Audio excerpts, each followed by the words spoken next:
ஆக்சுவலாக சேர்ந்து கூட வாழணும்னு இல்லை. We can just live in each other's house.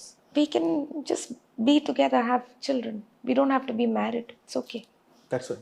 ஆனா அது அவங்க உங்க ஒப்பீனியன், அவ்வளவுதான். அது அவங்க opinion. I'm okay with people having children without getting married. People living together or not living together, having children, not having children. It's okay. வணக்கம். திருமணத்தை பற்றி, ஜாதி மதத்தை பற்றி, சடங்குகளை பற்றி எல்லாம் என்னோட மக ஒரு இன்டர்வியூ கொடுத்துருக்காங்க. அதை பற்றி சில பேர் ஆதரவாக கருத்து தெரிவிச்சிருக்காங்க, சில பேர் எதிர்ப்பாக கருத்து தெரிவிச்சிருக்காங்க.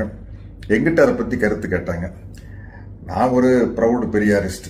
எனக்கு இந்த ஜாதி மதம் இந்த சடங்கு இதில் எல்லாம் எனக்கு உடன்பாடே இல்லை. அதே மாதிரி திருமணம் குறித்து என்கிட்ட கேட்டாங்க. திருமணம் அப்படிங்கிறது ஒரு கட்டாயம் இல்லை, அது தனிநபர் விருப்பத்தை சார்ந்த விஷயம்.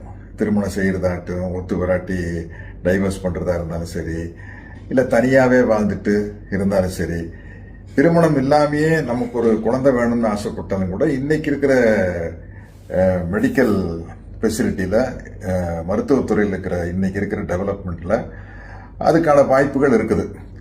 அது சரியாக அமையலாம், சரியாக அமையாமலும் போகலாம், பட் அதுக்கான வாய்ப்பு இருக்குது. அப்படி இருக்கும் பட்சத்தில் இது ஒரு தனிநபருடைய விருப்பம் சார்ந்த விஷயம்தான் அப்படிங்கிறது என்னுடைய கருத்து. அதனால இந்த கருத்துக்களில் திவ்யா கூட நானும் ஒத்து போகிறேன், உடன்பட்டு போகிறேன் அப்படின்னு தெரிவிச்சுக்கிறேன்.